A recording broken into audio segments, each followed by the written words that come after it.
असम की आवाज़ यानी जुबीन गर्ग की मौत को लेकर हर रोज़ नए खुलासे हो रहे हैं। वजह यह है कि असम सीआईडी की स्पेशल इन्वेस्टिगेशन टीम जो इस मामले की जांच कर रही है, एक एक कर 4 लोगों को गिरफ्तार कर चुकी है।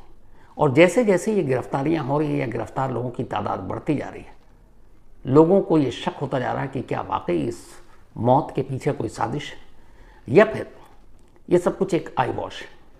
लेकिन इन तमाम चीज़ों के बीच जब एक गिरफ्तार शख्स ने सीआईडी के सामने खुलासा किया तो ये मामला अचानक कहीं और जाता हुआ दिख रहा है।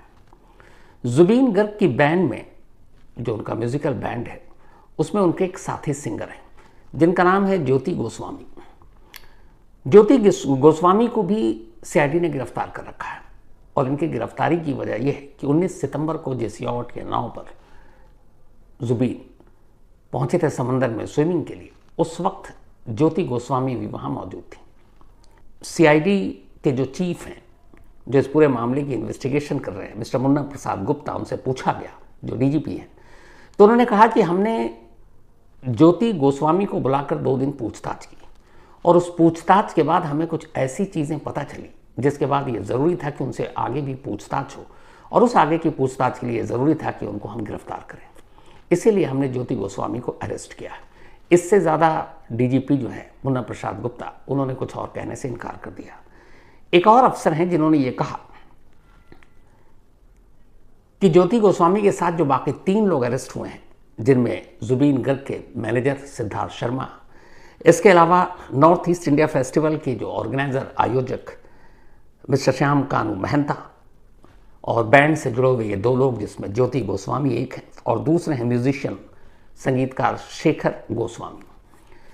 तो इन 4 लोगों की अब तक गिरफ्तारी हुई है, लेकिन इन 4 लोगों में जो सबसे सनसनीखेज खुलासा किया है वो हैं सिंगर शेखर ज्योति गोस्वामी। शेखर ज्योति गोस्वामी ने सीआईडी के सामने पूछताछ में एक बयान दिया और इसी बयान के बाद अब ये पूरा मामला कहीं और जाता हुआ दिखाई दे रहा है। हालांकि फाइनली इस पर अभी कुछ नहीं कह सकते। शेखर ज्योति गोस्वामी ने यह कहा कि 19 तारीख को जब वो यॉट पर पहुंचे तो क्या क्या हुआ। उससे पहले उन्होंने बताया कि ये लोग जो है जब सिंगापुर पहुंचे थे तो सिंगापुर में एक आलीशान होटल में ठहरे थे जुबीन गर्ग और उनके बैंड के लोग। ज्योति गोस्वामी का कहना था कि सिंगापुर के जिस पैन पैसिफिक होटल में जुबीन गर्ग रुके थे, उसी होटल में उनके मैनेजर सिद्धार्थ शर्मा भी रुके थे। और ज्योति गोस्वामी ने देखा कि पैन पैसिफिक के होटल में रुकने के बाद से ही उनके मैनेजर का बिहेवियर, बर्ताव थोड़ा बदला था, वो थोड़े उखड़े उखड़े थे। इसके बाद 19 सितंबर, चूंकि उस दिन जुबीन गर्ग का कोई परफॉर्मेंस वहाँ था नहीं इस फेस्टिवल में, नॉर्थ ईस्ट इंडिया फेस्टिवल में, उनका 20 सितंबर को था, तो 19 की तारीख जो थी वो खाली थी, फ्री थी। तो ये लोग सब समंदर में यॉट पर पहुँचते हैं पहले स्कूबा डाइविंग के लिए, फिर वहाँ एक यॉट हायर करते हैं। उस यॉट पे तमाम लोग मौजूद थे और उस यॉट पर शेखर ज्योति गोस्वामी भी मौजूद, जो कि जुबीन गर्ग की बैंडमेट थी, यानी उनके साथी सिंगर। इनका कहना है कि जब उन्हीं का स्टेटमेंट है जो अब मैं आपको सुना रहा हूँ। शेखर ज्योति गोस्वामी ने कहा कि समंदर में हम एक यॉट पर गए और यॉट पर जाने के बाद जो यॉट चला रहा था और जो भी उसका ओनर या मैनेजर था, उसे पूरा कंट्रोल जो मैनेजर है सिद्धार्थ शर्मा, उसने अपने हाथ में ले लिया। उसने कहा कि अब आप, हमने पैसे दे दिए हैं, अब जब तक हम समंदर में हैं इस यॉट को मैं कंट्रोल करूंगा, आपका कोई रोल नहीं है। तो यॉट का पूरा कंट्रोल सिद्धार्थ शर्मा ने अपने हाथ में ले लिया और इसके बाद अब यॉट जो है, अब वो चला भी खुद रहा है। अब समंदर में खतरनाक तरीके से यॉट हिचकोले खा रहा है। कई उसमें जो साथी सवार थे वो लोग डरे भी कि ये क्या है, जो प्रोफेशनल है उसको चलाने देना चाहिए था। तो सभी की जान एक तरह से उस वक्त जोखिम में पड़ गई, लेकिन सिद्धार्थ शर्मा ने कहा कुछ नहीं होगा, डोंट वरी। इसके बाद इस यॉट पर ड्रिंक का भी इंतजाम था, लेकिन सिद्धार्थ शर्मा ने असम एसोसिएशन सिंगापुर, जो भी इसमें एक पार्टी है, उसके नुमाइंदे भी मौजूद थे उस यॉट पर या नाव पर। तो उसने उनसे कहा, उसमें से एक की जिम्मेदारी थी यॉट पर ड्रिंक परोसने की। तो उसके एक मेंबर थे एनआरआई तन्मय फुकन से खुद सिद्धार्थ शर्मा ने कहा कि आप ड्रिंक का इंतजाम ना करो, वो मैं खुद करूंगा सभी के लिए, इंक्लूडिंग जुबीन गर्ग। तो उनसे भी अलग कर दिया और खुद ही ड्रिंक्स का इंतजाम किया। ये दूसरी चीज़ थी। पहला, यॉट का कंट्रोल अपने हाथ में लेना। दूसरा, ड्रिंक्स का जो इंतज़ाम ऑलरेडी ऑर्डर पर था, उनके जो पैसे उन्होंने जमा किए थे उसमें शामिल था, लेकिन सिद्धार्थ शर्मा का ये ऑर्डर था कि नहीं, ड्रिंक्स सभी के लिए मैं करूँगा इंतज़ाम। अब इसके बाद ये सारी चीज़ें हुई और जुबीन गर्ग अब पानी में उतरते हैं। इस पूरे बयान में एक जो दूसरी चीज़ जो इनके साथ गिरफ्तार हुए हैं, शेखर गोस्वामी और दूसरा अमृत प्रीतम, जब जुबीन गर्ग पानी में थे तब उनके बेहद करीब करीब अमृत प्रीतम एकदम पास में, लेकिन वो भी कुछ नहीं कर रहे। तो ये वीडियो से ही अमृत प्रीतम का ये राज खुला कि वो जुबीन गर्ग के करीब सबसे तैर रहे हैं शुरू से और सब कुछ देख रहे हैं, लेकिन उसके बावजूद कोई हेल्प नहीं कर रहा। और ये दोनों उसी बैंड में शामिल हैं। तो इसी वजह से अमृत प्रीतम को भी गिरफ्तार किया गया। तो खैर ये सारी चीज़ें हुई। अब इसके बाद किसी तरीके से उन्हें बाहर निकाला गया, फिर उसके बाद अस्पताल ले जाने की भी जल्दी नहीं, बाद में सिंगापुर जनरल हॉस्पिटल ले जाया गया और फिर वहां पर जुबीन गर्ग की मौत हो गई। शेखर ज्योति गोस्वामी ने सीआईडी को बयान दिया है कि जुबीन गर्ग मतलब ट्रेंड तैराक थे, स्विमर, और यहां तक कि उन्होंने खुद अपने मैनेजर सिद्धार्थ और बाकी लोगों को खुद तैराकी सिखाई थी। जिस शख्स ने दूसरों को तैराकी सिखाई वो शख्स खुद डूब नहीं सकता है। तो जुबीन गर्ग के डूब कर, जो पहली डेथ सर्टिफिकेट में लिखा है ड्राउनिंग कॉज ऑफ डेथ, डूब कर मौत नहीं हो सकती क्योंकि वो एक बेहतरीन तैराक थे। तो ऐसा तैराक डूब नहीं सकता जो दूसरों को सिखाया है। उनका कहना है कि असल में एक दिन पहले यानी 18 सितंबर से ही उनके मैनेजर और ये ऑर्गेनाइज़र जो नॉर्थ ईस्ट इंडिया फेस्टिवल के श्याम कानू महंत, इन दोनों का रवैया बड़ा अजीब था। और शेखर ज्योति गोस्वामी का ये एलिगेशन है, इल्ज़ाम है कि असल में जुबीन गर्ग की मौत डूबने से नहीं हुई, न दिल का दौरा पड़ने से हुई, बल्कि उन्हें जहर दिया गया। और इस जहर का कनेक्शन वो जोड़ रहे हैं कि जिस यॉट में वो लोग थे वहाँ जिन लोगों को ड्रिंक परोसना था, सिद्धार्थ शर्मा ने ऑर्डर दिया कि कोई ऐसा नहीं करेगा और उसके बाद खुद ही उन्होंने सबको ड्रिंक बना कर दी। तो उनका कहना है कि जुबीन गर्ग की मौत एक हादसा नहीं, एक साजिश है और जुबीन गर्ग की मौत जहर की वजह से हुई है। तो ये पहली बार है कि उन्हीं के एक बैंडमेट ने, जो खुद अरेस्ट इस वक्त कस्टडी में, हिरासत में, उनका कहना है कि जुबीन गर्ग को जहर दिया गया। अब ये एलिगेशन तो सामने आ गया, इल्ज़ाम खासतौर पर दो लोगों पर है, मैनेजर और महंता ऑर्गेनाइजर पर। अब क्या ये वाकई ये एलिगेशन सच है? यहां ये सवाल उठता है। तो दो चीज़ें हैं। पहला, सिंगापुर के जनरल हॉस्पिटल में जुबीन गर्ग का पोस्टमार्टम हुआ। देन उसके बाद जब बाकी उनके चाहने वालों ने शक और सवाल उठाया उनकी मौत पर, तो असम सरकार को मजबूरन गुवाहाटी मेडिकल कॉलेज में भी दूसरी बार जुबीन गर्ग का पोस्टमार्टम कराना पड़ा। दोनों पोस्टमार्टम हो चुका। सिंगापुर के पोस्टमार्टम रिपोर्ट वहाँ की इंडियन एम्बेसी के थ्रू असम सीआईडी तक पहुँच गई, पुलिस तक। जो दूसरा पोस्टमार्टम हुआ गुवाहाटी में, उसकी भी रिपोर्ट सीआईडी तक पहुँच गई। ये दोनों रिपोर्ट पहली बार कल जुबीन गर्ग की वाइफ गरिमा सैकिया गर्ग को खुद असम पुलिस ने उनके घर जाकर सौंप दिया, दोनों पोस्टमार्टम रिपोर्ट। लेकिन इन दोनों पोस्टमार्टम रिपोर्ट में मौत की वजह क्या है, कॉज ऑफ डेथ क्या लिखा हुआ, ये अभी तक नहीं पता। पर फैमिली को मिल चुका, यानी कि जुबीन गर्ग की वाइफ के पास ये दोनों पोस्टमार्टम रिपोर्ट हैं। असम पुलिस को भी ये पता है, असम के सीएम को भी पता है कि इन दोनों पोस्टमार्टम रिपोर्ट में क्या है। तो क्या इन दोनों पोस्टमार्टम रिपोर्ट जो ऑलरेडी अब जुबीन गर्ग की वाइफ के पास है, उसके बाद शेखर ज्योति गोस्वामी का ये एलिगेशन या ये बयान जो सीआईडी को दिया है कि जुबीन गर्ग की मौत जहर से हुई है, जब पोस्टमार्टम रिपोर्ट है तो फिर इस बयान को आसानी से मिलाया जा सकता है, केस खुल जाएगा। पर ऐसा है नहीं है। वजह क्या है कि जुबीन गर्ग की मौत को लेकर जो पोस्टमार्टम हुआ है, पोस्टमार्टम में बाकी सारी चीज़ें तो आ जाती हैं, गला घोट कर मारा गया है, किसी और तरीके से जान ली गई है, लेकिन जब बात जहर की आती है तो मौत जहर से हुई है, इसके लिए पोस्टमार्टम रिपोर्ट सफिशिएंट नहीं है। इसके लिए फिर आपको विसरा रिपोर्ट चाहिए, क्योंकि जहर चाहे किसी तरीके से आपके ऑरली दी गई हो, किसी चीज़ में मिलाकर या इंजेक्ट किया गया हो इंजेक्शन के ज़रिए, तो किसी भी तरीके से आप दें, विसरा रिपोर्ट से ये साबित हो जाता है कि ये डेथ पॉइजनस है, जहर की वजह से हुई या नहीं हुई है। तो पोस्टमार्टम रिपोर्ट बेशक दोनों जुबीन गर्ग की वाइफ के पास है, उनकी फैमिली को मिल चुका है, उन्हें पता है उस रिपोर्ट में क्या लिखा है, बाकी अभी सार्वजनिक नहीं है। लेकिन अगर शेखर ज्योति गोस्वामी का यह दावा सही है कि जुबीन गर्ग की मौत जहर की वजह से हुई है, तो उस पर रोशनी तभी पड़ सकती है जब एक बार विसरा रिपोर्ट सामने आ जाए।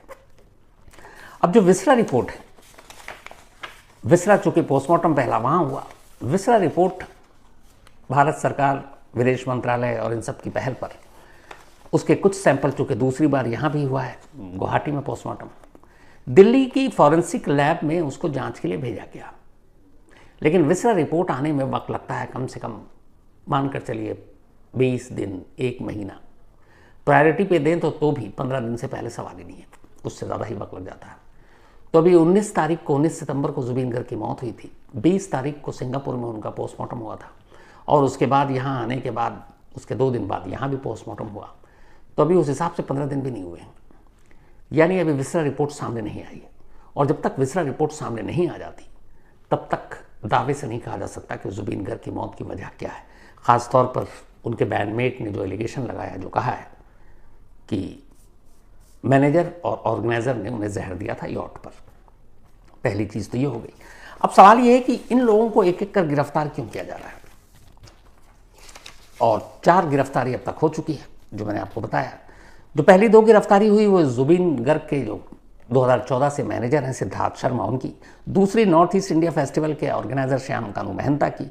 इसके बाद तीसरी जुबीन बैंड से जुड़े 2 और लोग, जिनमें म्यूजिशियन शेखर गोस्वामी और गायक अमृत प्रीतम, ये 4 गिरफ्तारी हुई है। डीजीपी ने कहा है वहां के कि चूंकि इनसे पूछताछ हुई, इन दोनों से जो बैंडमेट हैं, उनकी पूछताछ से उन्हें शक हुआ और आगे की गिरफ्तारी, बात पूछताछ के लिए गिरफ्तारी जरूर थी, इसलिए अरेस्ट किया है। तो अब क्या शक हुआ, ऐसी क्या चीज़ थी जिसने जुबीन गर्ग की मौत को अचानक हादसे से एक साजिश की शक्ल देनी शुरू कर दी है? ये उन्होंने खुलासा नहीं किया। उन्होंने कहा एक बार पूरी बातचीत हो जाए तब हम इसका खुलासा करेंगे। लेकिन जिसमें अब नई चीज़ आई है सामने, वो ये है कि जो अमृत प्रीतम है बैंडमेट, एक वीडियो है, जो ये वीडियो लास्ट टाइम का आपने अगर देखा होगा, जुबीन गर्ग यॉट से नीचे उतर रहे हैं पानी में, थोड़ी देर स्विम करते हैं, फिर एक ट्यूब को पकड़ने की कोशिश करते हैं और फिर एक तरह से मूर्छित से हो जाते हैं कुछ पल के लिए। तो ये पूरा वीडियो जिस मोबाइल में शूट हुआ था, वो मोबाइल किसी और का नहीं बल्कि उनके अपने ही बैंडमेट अमृत प्रीतम का है, जो इस वक्त गिरफ्तार हो चुके हैं। और उस मोबाइल को फॉरेंसिक जांच के लिए भेजा गया। उस मोबाइल में कुछ और भी वीडियो हैं जिनकी भी जांच की जा रही है। जो शेखर गोस्वामी, जिन्होंने ये पॉइजन वाली बात बताई है कि जहर दिया गया है, ये वो शख्स हैं जो, बल्कि ये वो शेखर गोस्वामी ही थे जिन्होंने पॉइजन की बात की। जब जुबीन यॉट से पानी में उतरे तो सबसे करीब उन्हीं के सबसे पास शेखर गोस्वामी थे जो तैराकी कर रहे थे। और जब जुबीन गर्ग वो ट्यूब नहीं पकड़ पाए या थोड़ी देर के लिए अजीब सी उनकी हालत हुई, शायद सांस नहीं ले जा रही है, तबीयत खराब हो रही है, तब भी पास होते हुए भी शेखर गोस्वामी ने कोई हेल्प नहीं की थी।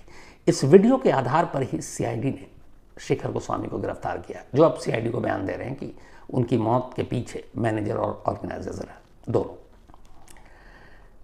तो ये तो इन दोनों की गिरफ्तारी की बात हुई।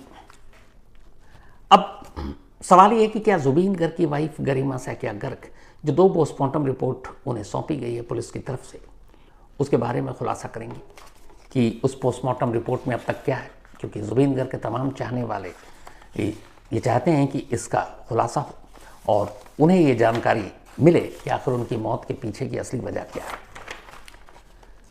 तीसरी चीज़ जो इस पूरे मामले में अभी तक हुआ है वो ये है कि सीआईडी की स्पेशल टीम 10 लोगों की बनाई है असम की सरकार ने। लेकिन अब जब ये सारी खुला बातें सामने आ रही हैं, 4 अरेस्टिंग हो चुकी है, आगे होने शायद, क्योंकि उस यॉट पे 10-12 लोग थे और उन सबसे भी पूछताछ हो रही है, तो अब एक एक कर बारी बारी से उनसे भी पूछताछ हो सकती है।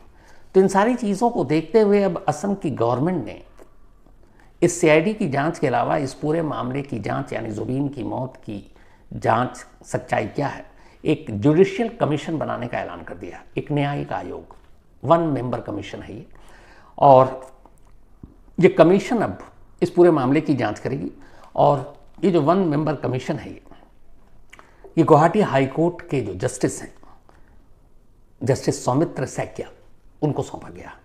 तो जस्टिस सौमित्र सैकिया अब इस पूरे मामले की जांच करेंगे। सीआईडी उधर अलग जांच कर रही है। अब हालांकि ये पता नहीं कि ये न्यायिक आयोग क्यों बनाया गया जब ऑलरेडी सीआईडी की भारी भरकम टीम है, तो ये दोनों अलग अलग कैसे काम करेंगे ये पता नहीं। लेकिन असम सरकार ने ये भी कर दिया है। इस बीच में जो महंता गिरफ्तार हुए हैं ऑर्गेनाइजर, उन्होंने सुप्रीम कोर्ट में एक अर्जी डाल दी है, शायद मंडे को सुनवाई हो जाए, कि असम सरकार और वहाँ की पुलिस पर उन्हें भरोसा नहीं है, इन लोगों को फ्रेम करने की कोशिश की जा रही है लोगों की भावनाओं को देखते हुए, और इसीलिए ये जो सारे FIR है या केस है असम के बाहर इसे सौंपा जाए या CID बल्कि CBI के केस के हवाले कर दिया जाए। तब उन्हें यकीन है असम पुलिस, असम सरकार पर उन्हें भरोसा नहीं है और उन्हें जानबूझकर फंसाने, फ्रेम करने, झूठी साजिश में फंसाने की भी कोशिश की जा रही है। इस बीच अब तक ये था कि जो 3 धाराएं थी, क्रिमिनल कॉन्स्पिरेसी यानी आपराधिक साजिश, गैर इरादतन हत्या, culpable homicide not amounting to murder, और डेथ ड्यू टू नेग्लिजेंस यानी लापरवाही से हुई मौत, उसके साथ साथ अब मर्डर का केस भी दर्ज हो रहा है। तो ये जो पकड़े गए हैं इनके ऊपर मर्डर के भी चार्जेस लगाए जा रहे हैं। अब यहाँ से ये सवाल उठ रहा है कि अगर मर्डर के चार्जेस लगाए जा रहे हैं तो क्या पोस्टमार्टम रिपोर्ट में ऐसी कोई चीज़ आई है सामने जिससे फिर ये डाउट होता है कि नहीं ये एक नेचुरल डेथ नहीं है, ये डूबने से डेथ नहीं है, ये हार्ट अटैक से डेथ नहीं है। हालांकि उनकी वाइफ का ये कहना है कि 2019 से एक बार जब वो गिरे थे जुबीन गर्ग, उनके सर में चोट लगी और फिर वो बेहोश हो गए, उसके बाद से उन्हें दौरा पड़ा करता था और ख़ासतौर पर पानी और आग के करीब जाने पर यह दौरा पड़ता था। लास्ट 2024 अगस्त में ये दौरा पड़ा था। तो एक ये भी है कि क्या उस वक्त तैराकी के दौरान फिर उन्हें दौरा पड़ा और जिसकी वजह से वो एक तरह से लगभग नींद बेहोशी की हालत में थे। लेकिन अब तक जो बाकी सेक्शन थे भारतीय न्याय संहिता के तहत, उसमें इस मर्डर के चार्ज को जोड़ने के बाद ये सवाल उठ रहा है कि क्या असम पुलिस को कोई ऐसा क्लू, कोई ऐसा सबूत हाथ लगा है। जैसे खुद जो DGP CID को जो लीड कर रहे हैं जांच को, उनका कहना है कि इन लोगों को गिरफ्तार इसलिए किया गया क्योंकि इनसे लंबी पूछताछ हुई, खासकर दोनों बैंडमेट के साथ को तीन बार बुलाया गया उन्हें दफ्तर, और पूछताछ के बाद फिर ऑफिशियल अरेस्टिंग उनकी दिखाई गई है। तो इन सारी पूछताछ के बाद और इस पोस्टमार्टम रिपोर्ट को फैमिली को सौंपने के बाद भी इनकी गिरफ्तारी और आगे भी और गिरफ्तारी हो सकती है, ऐसा स्टेटमेंट कहीं ना कहीं ये शक पैदा करता है कि ये मामला सीधा सीधा नहीं है और हो सकता है कुछ ना कुछ ऐसी चीज़ें हुई हैं। अब बैंडमेट के इस खुलासे के बाद कि जहर दिया गया है, सभी की निगाहें होंगी विसरा रिपोर्ट पर कि विसरा रिपोर्ट में क्या आता है। लेकिन मुझे लगता है शायद उससे पहले जुबीन गर्ग की वाइफ या खुद असम पुलिस या CID दोनों पोस्टमार्टम रिपोर्ट अब चूँकि हाथ में है, उस पोस्टमार्टम रिपोर्ट में क्या कुछ लिखा है यह हर एक को जानना चाहता है, ताकि जो सच है वो सामने आए, सिर्फ और सिर्फ इस मौत को राजनीति में तब्दील ना कर दिया जाए। क्योंकि बार बार कुछ लोग ये आवाज़ उठा रहे हैं कि असम में अगले साल चुनाव है विधानसभा का, और उस चुनाव को लेकर भी जुबीन गर्ग की मौत को पॉलिटिकली को जो भुनाने की है वो कोशिश की जा रही है। तो ऐसा ना हो, अगर जुबीन गर्ग की मौत के पीछे कोई साजिश है, उस साजिश का खुलासा होना चाहिए, जो सच्चाई है वो सामने आनी चाहिए।